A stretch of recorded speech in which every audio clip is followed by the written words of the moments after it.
Welcome on back, viewers, to my book review series here on my channel. Welcome on in, and I hope you have your tea ready because we're about to do another book review. If you watched my last video, you already know which book we're going to be reviewing today, and that is this one, Haunted New Orleans. Honestly, New Orleans is beautiful. If you ever get a chance, please go just visit for a few days. It is amazing. It is beautiful. Don't do it during hurricane season, though. That might not be a good idea. But yes, this book is Haunted New Orleans, A History and Hauntings of the Crescent City.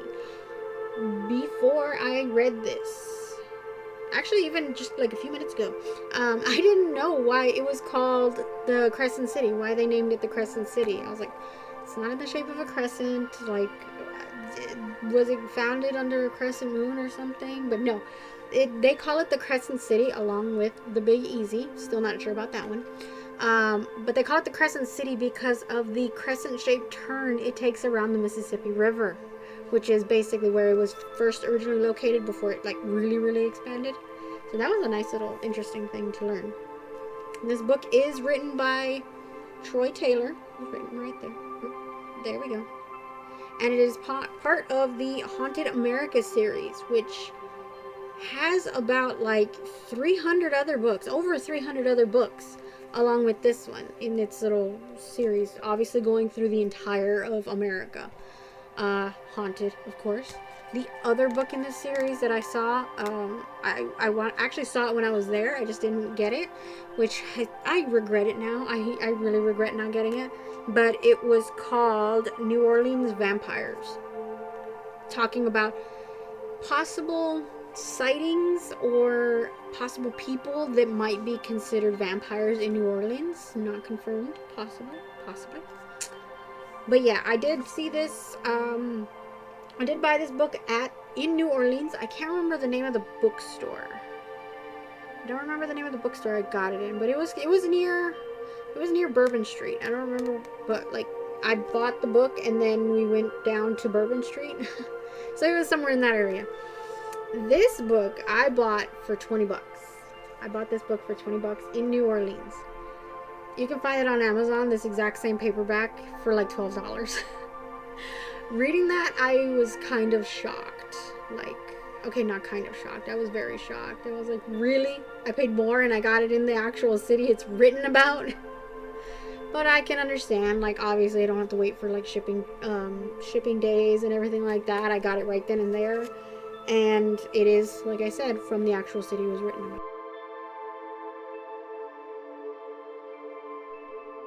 So this book does start off with the history, obviously, because it says like the history and the hauntings of New Orleans. It starts off with the history, basically the founding of New Orleans, how New Orleans was founded, how this city in the middle of a swamp was founded way back in the day. And it starts in the early 1700s, like 1680s, 1690s, but 1700s. With a man named John Law, I don't want to say a get-rich-quick scheme, but basically that's kind of how it sounded. He went up to people, investors in France, where he was basically saying like, oh, I'm going to start this colony over here in the New World, but I need some people to fund the expedition for me so that we can actually make this area and claim it for the French. Because the territory had already been claimed for the French.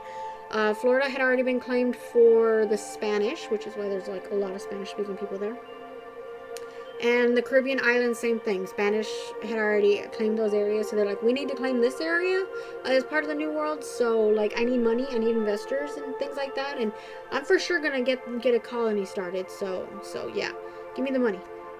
He did get investors, and he did tell people that he was gonna have like 6,000 settlers in a colony, which would eventually become New Orleans, the site of New Orleans.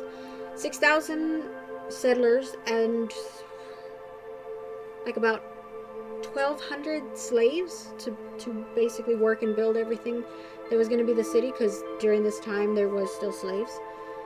And the only problem is that when it was supposed to be set up by 1727. He had the settlers and he had the slaves. They were all men. There were no women.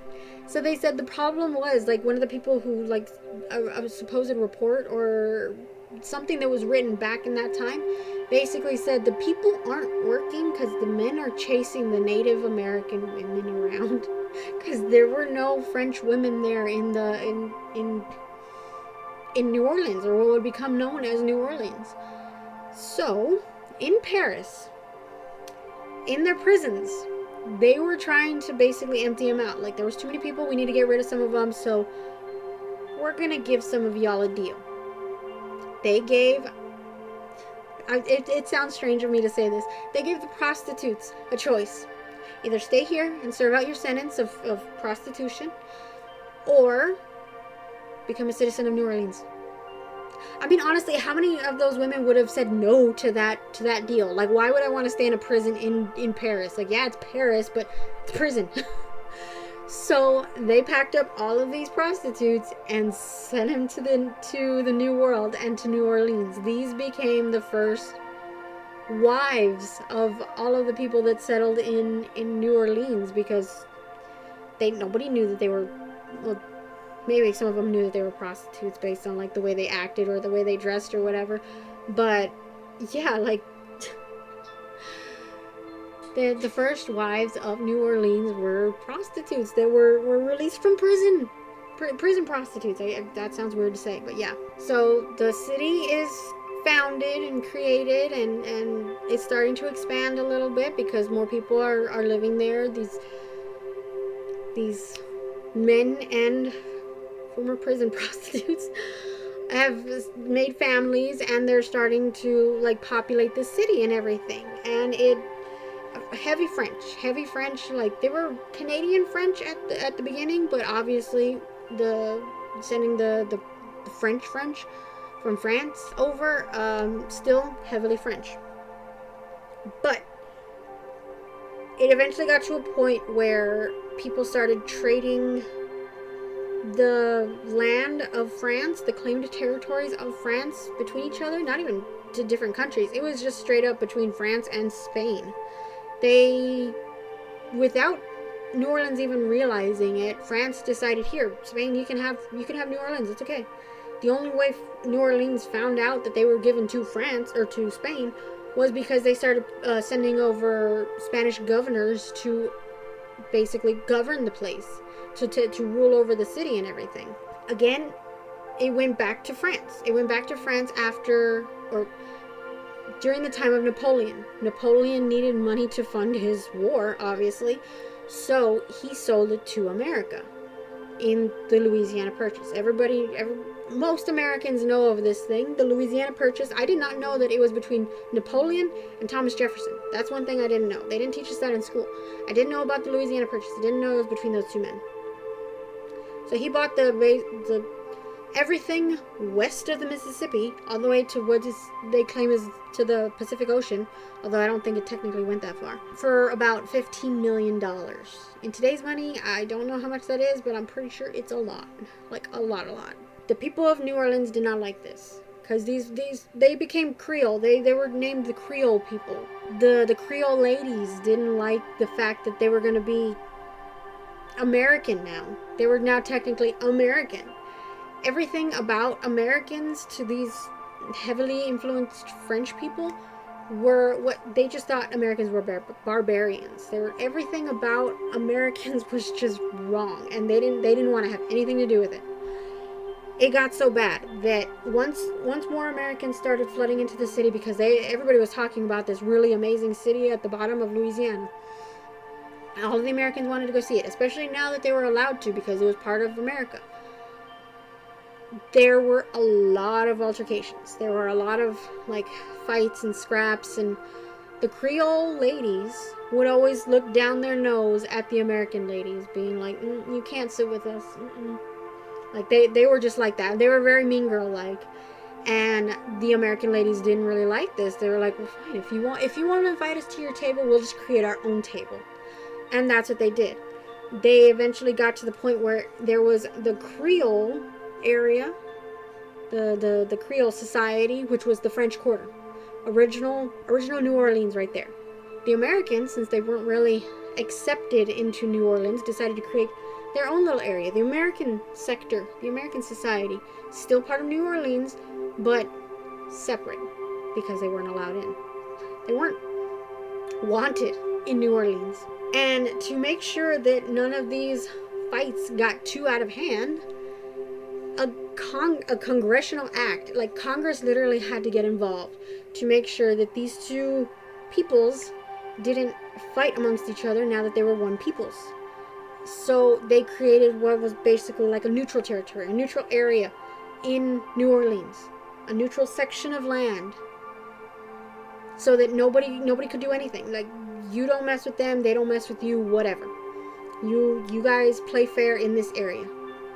This area would become known as Canal Street, which was a massive street. When we were there, it was massive. And just thinking about that now, like after the fact that we were there, thinking that whole area was like, I can't even say a no man's land, but like an area where you had to tolerate the Creole people, had to tolerate the Americans, and the Americans had to tolerate the Creole people because it was decreed by Congress. And I honestly want to go back just to see all of this stuff again with like new eyes now that I know all of this stuff, because we also even passed in Jackson Square. We walked past a building that was built in like 1788. I want to say it was 1788. One of 4 buildings that was built when the original New Orleans burned to the ground, unfortunately. A man decided, I'm going to help rebuild New Orleans, so I'm going to build 4 buildings. And we walked past one of those buildings. And I'll put a picture here so that you guys can see. This was the building that we walked past. When I read that in the book, I could not believe this. I messaged one of my friends. I'm like, oh my god, we walked past this building and it's like so many years old. History stuff like this, like, it fascinates me. So if I'm getting like really, really hyped about it, like, that's the reason. So obviously, New Orleans being a southern state, they did, like I said, have slaves, and they were part of the Civil War. The slaves here in New Orleans were treated a lot better than slaves in some other southern states, because they had what they called the Code Noir. Basically a lot of rules saying like on the ethical treatment of your slaves. You had to treat them in a nice way. You weren't allowed to like beat them or anything, which, considering that the time frame that we were in, that was probably revolutionary. That blew my mind reading that. I didn't think any southern state had anything like that. So yeah, honestly, like, try and learn some history outside of your state. It's really interesting. If you're into history, try to learn something outside of your state.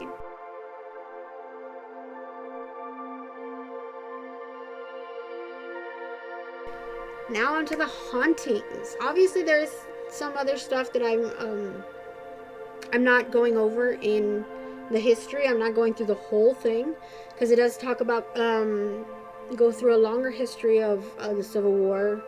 Obviously, New Orleans taking part in it and various people fighting for it, as well as talking about Carnival and Mardi Gras, one of the big things that New Orleans is known for. Did not know it went on for 4 days. So that was something new I learned. I did not know it went on for 4 days. But yeah, if you definitely want to go into the history of this, like, I'm just going to do like a real overview, because this book isn't that thick. It's like super small. I think like 100 and something pages. 111 pages. So yeah, definitely not going into depth on these things. Just brief overview. So now for the hauntings. A lot of the hauntings are from Civil War time, because like that was the bloodiest battle that had ever taken place here in American soil. So there are a lot of reports of soldiers being seen in certain buildings that they were like, maybe this was like a hospital or something, or that this is where they hid, or something like that. There were reasons why they would see Confederate soldiers. And also there are a lot of stories of various lovers that died doing certain things, whether it was like they were trying to meet up, someone tried to test the love of someone else, things like that. There is one mention of a woman who wanted to be the wife of her lover, but he was already married, so they couldn't, obviously. as well as the fact that she had, I don't know how to nicely put this. They were called octoroon mistresses. Basically, they were 1/8 African American. They had very little African American blood, so they kind of looked very white, but they still had like a darker complexion than white ladies. So they were only really used as mistresses. So like this was like common knowledge everywhere. Almost a lot of the people that, or a lot of the men that were already married had mistresses on the side, where they were kept in the city, given nice accommodations. Like they didn't want for anything. Like seriously, they got a nice apartment. Everything was paid for, the food, clothes, everything. And they just had to be the woman on the side.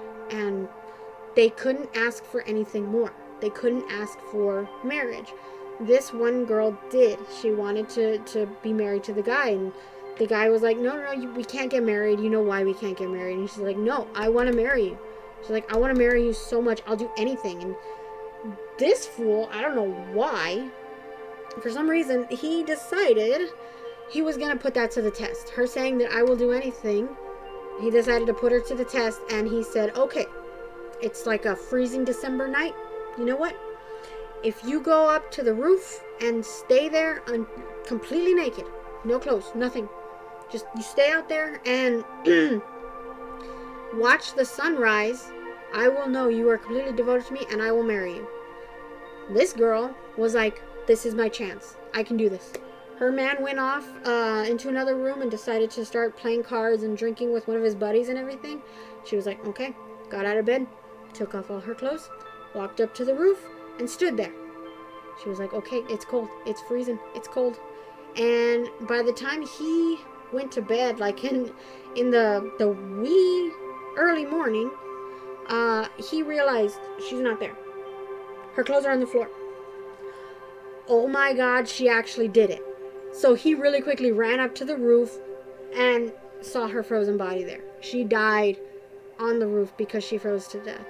And they say that there's a specific building. I don't remember which building, unless it's just like all buildings. But they say that on the night of a full moon, you can hear her crying because like she's so cold and she's wanting to marry her lover. And that you can see her walking on the rooftops like completely naked. And I was like, oh my God. That one was extreme. I was like, okay girl, maybe a little too much. Maybe a little too much. Then it also talked about specific places, specific houses. One of the ones it really mentioned, one of the big ones it really mentioned was the Lowry Mansion, which I believe Nicolas Cage bought a few years back. I'm not sure if he's still the owner. I think he sold it. But I think Nicolas Cage bought that house. I'm not sure if he wanted to see if it was haunted, but yeah, basically it was owned by the Lowry family, a doctor and obviously his wife, who was known as Madame Lowry.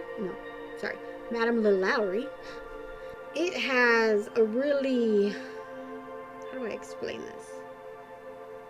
It's dark. It's a dark history.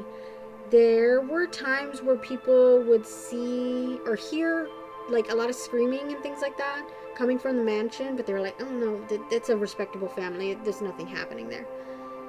One time someone saw Madame Lowry running on the roof chasing a little slave girl, and the little girl was so frightened for her life, she threw herself off of the roof. And like they heard the crunch, they heard the screaming, the yelling, the chasing, everything. They heard the body fall on the floor.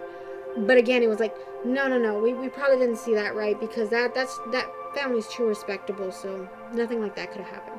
Things eventually happened. I don't remember what caused people to actually go into their house, but police and people forced their way into the house, and they found in the attic she had, and for some reason it's always put on her. I'm not sure, like, did the husband not know about this, or like what?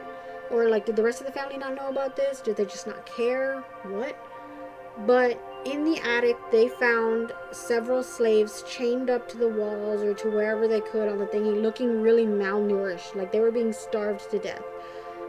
They had marks on them like they were being beaten and everything, and they were taken to like a hospital to get treated, and they basically said like, yeah, Madame Lalaurie is the one who did all of this stuff to us, and it was a fire. It was a fire that started it. I don't remember who started the fire, but a fire broke out and people like forced their way in, even though like the Lalaurie family was like, no, nobody's allowed in here. We got it under control when the house is like totally on fire. Obviously it was like trying to be renovated and stuff, and people tried to turn it into like apartments after the fact. And they still heard chains rattling, like spooky things like that. Some people claim they actually saw some of the like really malnourished slaves that may not have been saved in time or that died before they were even found. So that one, I don't know why that one bothered me a lot. Like, it just seemed really, really weird. And obviously the mention of Marie Laveau, the Voodoo Queen of New Orleans, who came from Saint Domingo, or Santo Domingo, however you want to pronounce it, and moved to New Orleans with her husband, who died, unfortunately. I think he died when they got here, or died before they got here. And then she sort of had an affair with somebody else. Throughout her lifetime, they said she bore 15 children, so there might be a lot of former Laveaus out there, or people who might actually have Marie Laveau's blood running through their veins, which is awesome. Yeah, so her story, I have to go back a little bit. Voodoo was not a practiced religion, or was not allowed in New Orleans. Being French, and then passed over to Spanish, and then back to French, it was heavily Catholic. Both countries are heavily Catholic. And any other type of thing, especially since they were slaves brought over from like the Caribbean or Africa, they had this other religion called Voodoo, or Voodoo. Basically Americanly pronounced voodoo. They didn't like that. They were like, you can't practice that. You can only practice Christianity or Catholicism or nothing else. Like, only Catholicism. You can only worship God. That's why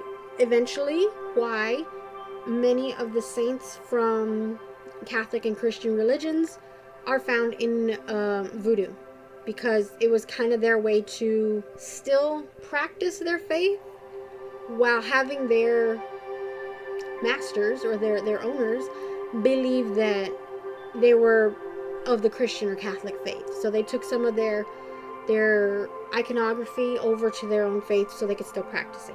Marie was known because she straight up practiced it. You could not tell her she would not practice it. She was a hairdresser. She became a hairdresser at some point during her lifetime, which allowed her access to a lot of rich people's homes. Like, a lot of rich people's homes. And you know, if you ever go into a salon place, or if you've ever seen the movie, what's it called? Beauty Shop, with Queen Latifah, you would know. You get a lot of women together in a place, they will start gossiping like there's no tomorrow. So that's what happened. While she was doing women's hair, she would get all of the gossip and hear about all the scandals and everything that would happen, so she would know what's going on everywhere. So if she needed to put like a voodoo curse on somebody, she would go and do it. She would know why, or she would know the real reason why certain things were going on and whatever, who the real culprit was and things like that. There was a instance, I guess you could say, where a man had asked her to help his son, who was being wrongfully accused of murder or some kind of crime. And he's like, please, just go help him. Please, I'll do anything. She was like, okay, I'll help him. Like, she heard the whole story and everything. She's like, yeah, I'll help him. She somehow smuggled 3, I don't know if they were chili peppers or just straight peppers. I'm guessing they were like small peppers, in her mouth. And she got into the courtroom. And without anybody noticing her, she put those 3 peppers underneath the judge's seat. Nobody else could see it. But when the judge would walk out, he would see them right underneath his seat. And when he looked into the audience, or to the crowd that was there in the courtroom, he immediately saw Marie Laveau, and he was like, I'm not doing this case. Like, I don't care what's going on. It's out. Like, I'm not doing it. I'm not trying this kid. Just get it out of here. Because he was so scared of her. That's how much power she had in the city of New Orleans back in the 1800s. Oh my God. People still fear her today. There was a story of some kid going into a pharmacy or something that was right next to one of the cemeteries. I think it was cemetery number 1. He was talking to the pharmacist that was behind the counter and everything, and he heard somebody open the door, and like they walked up right behind him, and the lady stood right there. She was like in these old time clothes and whatever. The pharmacist guy just like straight up bolted, and the guy's like, I wasn't done. Like, I'm still I'm still talking to you. Like, I'm still trying to do this. And like he started talking to the lady that was right here, and he said something to her that I'm guessing offended her. I don't remember what it was that he said. Okay, yeah, okay. So she didn't say anything, or he didn't say anything. She asked like, oh, where did the guy go? Like, where did the man go? And the dude just went.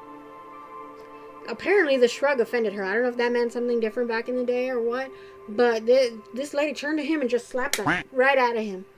Like, he fell on the floor. He got slapped though that hard. So he fell on the floor, and then the lady just straight up took off and walked out the door. He was watching, and she walked right through the wall of the cemetery. Dude straight up passed out on the floor right then and there. And the pharmacist woke him up. And he was like, do you know what just happened? And he was like, no, who was that woman? He was like, son, you just got slapped by the Voodoo Queen of New Orleans. I thought that was so funny. I was like, this guy didn't even know. He didn't even know who she was. He just like got slapped by a ghost, and then that was it. But yeah, so like she's a very big figure in New Orleans history.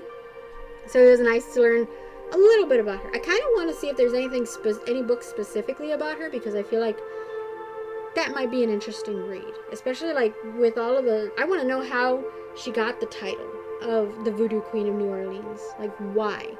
What was that one moment that said, that's her? You don't mess with her at all. So I might look into that later. And there were descriptions of the very unique cemeteries they have in New Orleans. As I mentioned, the ghost, or the supposed ghost of Marie Laveau, came out of cemetery number 1 that was supposedly next to that pharmacy. Some people say she's in there. She's buried in there. There's actually a tomb, but it doesn't have a name on it. Some people, like the tour guides, tend to just say this is hers, but it doesn't have a name. Some people say she's also buried in a different one. I believe it's cemetery number 2. But no one knows for sure, because none of the tombs have names on them. So it's kind of hard to determine where she's actually buried. But these cemeteries are special for a reason. They are probably the only cemeteries possibly in the world. I'm not entirely sure. Don't quote me on that. But I don't think I've seen it anywhere else where the tombs are above ground. They couldn't bury them underneath the ground because, for one, the ground was so wet from all of the swamp around it. Because it is in an area where it tends to get hurricanes and very bad storms during the summer months, that when that would happen, they would have flooding and the bodies would kind of come up. So they were like, we can't bury them under the ground anymore. Like, just put a layer of concrete and build up, which started the mausoleums and the very unique styles of cemeteries in New Orleans. I'm not sure if it's strictly limited to New Orleans or if it goes throughout Louisiana, but I know for sure they started in New Orleans, mainly because it's a swamp. And we didn't get to go there when we were in New Orleans. We didn't get to see any of the cemeteries, mostly because at the time that we visited New Orleans, someone had just vandalized in cemetery number 1. They had vandalized Marie Laveau's tomb, and I don't know if they wanted to be cursed or something. They wanted to just get their name out there, but yeah, it got vandalized, and basically the city said, unless you're with a tour, no one is allowed in those cemeteries. No one. A lot of those cemeteries are really interesting, or at least some of the tombs. The really, really fancy ones, they say there's like a viewing area. I don't know how you say it. It's not like a viewing area. You leave the body there for a specific amount of time before it gets moved down into the lower crypts. where they're like the rest of the bodies are buried. The rest of the family is buried. But they have to stay on the top for a specific amount of time. I don't remember the amount of time, but you like it. I want to say about maybe 21 days. I wasn't paying attention. I'm sorry. But there were some that said, I think I don't want to say the peasant tombs, but like the people who really couldn't afford it were buried in the walls of the cemetery. Yeah, so they kind of oozed into the wall. They ran out of room. They started running out of room, so they needed to bury them somewhere. And well, the wall was there, just extended this way, and they just started putting bodies in there until it got too hot. And well, bodies ooze if they're not properly what are they called? Embalmed. That's the word. And so yeah, they kind of oozed into the walls, which is why they stopped doing that. They don't inter people in those cemeteries anymore. Also because they're all pretty much filled up. I don't know if there's actually any of the cemeteries in New Orleans that still takes people. Like obviously when they're dead, but I don't know if they actually still inter people in those above ground. As long as they're not already like owned by a family, because like yeah, that's the thing. If you have one of those like long family lineages that you have like this really big mausoleum or whatever, you obviously have a spot in one of those cemeteries. But like nowadays people, I don't know if they would have cemeteries like that, and I don't know if they still build them above ground. I need to look into that.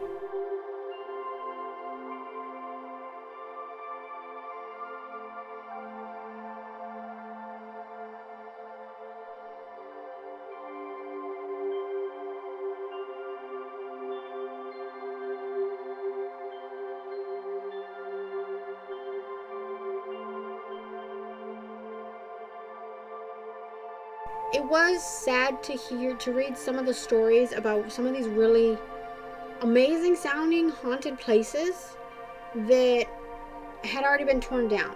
That kind of sucks. Like there was the Carrollton jail. I think it's Carrollton. Carrollton. The Carrollton jail that had a lot of ghostly activity, like full-on sofas would be thrown to the side, or like people would be pushed, things like that. Pictures would fall off the walls, basically like poltergeist activity would happen there. And like it sounded really cool. And then at the end of the story it said like, oh yeah, it got torn down. Like that one and the Devil's Mansion. Supposedly back in the day, obviously the devil had a human lover, and he built this mansion for her. She wasn't allowed to leave. She had to stay there all the time, but she had all the food she could want. She had all the clothes she could want. She was just there for the devil's pleasure. But story goes that she got kind of... Actually, no, I think she could leave. Yeah, she could leave. That's how she met her other lover. Her human lover. Who was like basically the Gaston of New Orleans. He was like the most beautiful man and whatever. And so they started having a thing and whatever. She was thinking, oh yeah, like the devil doesn't know and the devil doesn't know. He knew. So her non-devil lover, her human lover, ended up meeting this guy that he asked, oh, do you know this woman? And he's like, yeah, she's my lover. And he's like, why? And he's like, just wondering. And so he went to the Devil's Mansion to meet up with the devil's lover. That's where they were having a meal. And he told her this story. He's like, yeah, well, I had this encounter with a man. He asked if I knew you. And I was like, yeah, I knew you. She's like, well, can we run away together? Because I'm tired of being the devil's lover. Like, I don't want to do this anymore. And can we just go get married and just leave this place? And he's like, why would I want you? Like, you're used goods. Like, he was basically done with her. He was just, I guess that was his breakup meal. He was just there to say, like, I'm done with you or whatever. And then, like, he was gonna leave. But when she heard that, she flipped out. She just straight up lost it. She grabbed the napkin, wrapped it around his neck, and just yanked until he wasn't around anymore. So, yeah. And then when she realized what had happened, it said she had all this blood on her hands. But I'm like, okay, if you wrapped a napkin around his neck, there shouldn't be any blood. So how did you get blood? But yeah, so like she ran through the entire house trying to get the blood off of her hands, wiping it on curtains and going like to the bathroom to finally just get rid of it and everything. And like the devil stepped out of the shadows and he was just laughing at her, and she was like, "Why would you do this to me?" And he was like, "Why would you get another lover after me?" And he's like, "Yeah, the same thing he said. I'm totally done with you." Supposedly he took her to the roof and ate her. I don't know why. I guess he was hungry. He didn't get to join that meal, but yeah, apparently he ate her, and not in the very sexual way. He just gobbled her up. Yeah, so that was the other one that they said you can't see it anymore because the Carrollton jail and the Devil's Mansion were both torn down in the 1930s. And I was like, man, that would have been so cool. Like, I'm totally not a devil worshiper or anything. I was just like, to have something like that, and like they said there was actual like symbols on the outside of the house saying like, yeah, that's the Devil's Mansion and stuff. And I was like, okay, I want to see this. I want to be able to see that. Like, why did they call it the Devil's Mansion? Was it just talk, or was there actually like a reason why it looked so, like, did it look scary? Did it have actual demonic symbols? Or were you just saying like, oh, okay, it feels, it's not like us, so it has to be the devil? Like, I wanted to know that. It didn't have pictures either, so I was a little upset about that. There was also a place on Royale Street called the Sultan's Palace. That one was very bloody. That one was a bloody history of supposedly a sultan or a sultan's prince, some form of royalty. Like, I want to say it was a prince. Basically took off from his homeland with the sultan's favorite wife, or the sultan's wife. I'm not sure how it was like that. I think it was the sultan's wife. He came to New Orleans to kind of hide out. This guy ended up giving up his house so that the sultan could have it, so that he could change into his own palace in New Orleans, and brought like the wife, the kids, all of his concubines, or no, sorry, his harem, that's how it was described. He brought his harem, like a whole bunch of guards and things like that. They started importing all this type of foreign furniture and rugs and everything, and like curtains, basically turning it into like a sultan's palace. Like, one night everything changed. I don't know how to say it. Everything changed. When somebody was walking across the street, they noticed like blood coming down the front steps and everything, kind of like into the street. So like they called a policeman. They're like, hey, come over here, we need to check this out. And they saw the blood and they're like, okay. So they walked into the house, and like this started getting a lot of people's attention, so everybody started walking into the house, and they started walking through all of the rooms, and they started seeing everybody, all of the guards, all of the women of the harem, the servants, everybody was dead. And they're like, how the hell did this happen? Like, did anybody see anything? Did anybody hear anything? And everybody was like, no, there was nothing. Like, what the hell? And some people claim that there was a boat that came in the middle of the night, that some like dark clothed people came off of the boat, went into the city, found the house, killed everybody in there, and just got on the boat and took off like ninjas in the night. And nobody can actually confirm this, so like it's all just talk and everything. So when the house was renovated and turned into apartments, or I think it was a single house, I think it stayed a single house, people would still see it. People would still see like blood all over the floor, or like a person with their neck slit by a sword or something. And like it really freaked a lot of people out. And eventually it got to the point where like it stopped and nobody saw anything anymore, but it's supposedly still there. It's supposedly still there on Royal Street. I want to say we walked down it, but I wouldn't have known it at the time, so I wouldn't have been able to pick it out, which kind of sucks. So like that's why I said I want to go back to be able to see all these buildings, like with what I know now from this book. Like everything that I've read in this book, I could be like, oh, that place is haunted, that place is haunted. Because it also goes into, I think the last chapter was about all of the haunted hotels and places you can actually stay in New Orleans that claim, like, yeah, this right here. Bourbon Orleans, the Biscuit Palace, what is this? Columns Hotel, things like that, like where people claim there's actual ghost hauntings, and that you can actually stay there, like in case you want to hang out with some ghosts tonight. But yeah, it was really cool. This was a really good book. If you get a chance, obviously, like, buy the cheaper version than I did. Or get it on Kindle or something. But yeah, like, this is a good book. If you're into haunted stuff like I am, like, I recently, like in the last year or so, really got into, like, haunted stuff. I want to go on a ghost hunt. That's something I really want to do. Like, if I could do that for this channel, I would love it. Like, oh my god, for Rose, I would love it. But I would need, like, the equipment, like all the ghost stuff, the EMF reader, the spirit box. I doubt I could get my hands on one of those voice recorders that's like $1,500 because they don't make them anymore. Or like other things like that. Like, I want to do Phasmophobia in real life. If I get a chance, I really do want to. Plus, I'd have to find a haunted location. There are some supposed haunted locations here in the Rio Grande Valley, but I don't know. Most of it's a lot of hearsay. I don't really know how to take it, like, if it's actually true or not. Plus, I don't think many of the places are still around. Like, they might have been demolished. One place I do know in Texas that's very popular is Yorktown Memorial Hospital.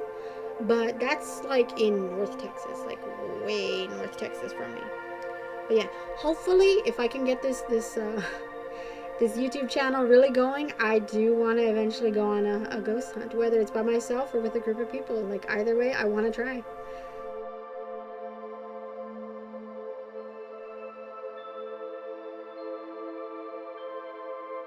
Alright, for my rating for this book, it is a rather small book, but it does have a lot of information on it. I did get spooked by some of the stories that were in there, especially like the Lowry mansion. That one really messed with me to the point where I had to sleep with the lights on one night because I don't know, it affected me that much. Like, I don't know why, it just really did. But I loved the history at the beginning, talking about how New Orleans was made or how it was populated. That was very interesting, like so interesting. And that a possible pirate saved the city of New Orleans. That was awesome. If you want to know what I'm talking about, pick up the book. For the rating on this book, I would give it 7.5 ghosts out of 10. 7.5. It wasn't incredibly spooky, but it did have some spooky bits, and like I said, I did appreciate the history lesson.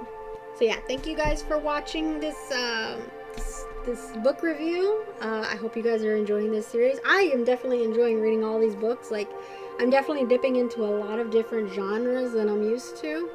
Especially like with last week's video. I've never read an autobiography before, and that was really interesting. I definitely have a couple of more biographies. I think one's about Princess Diana, one's Laura Hernandez, Billy Crystal. So I have a lot of different things like that. But for the next book review I will be doing, in case you're interested, because I am currently going through Dead Space 2 on my other channel. If you haven't seen those videos, please go check them out. Yeah, since I am playing Dead Space 2, I decided I would start reading a book kind of similar to that, because I had it on my shelf and I was just curious. We're reading Dead Space Martyr. This is a prequel book to the games, the Dead Space games, which is supposed to explain how the, I don't know what it's called, I think it's like the artifact, how the artifact affected people before it was found in the planet that Isaac finds it on. So I am very curious to find out what happens in this one, and I hope the necromorphs don't scare me as much as they do in the game. If there are any necromorphs. But yeah, if you want to go check out the streams I'm doing for Dead Space 2, check the link in the description below. And yeah, I will see you guys next time. Thank you so much for watching. Bye.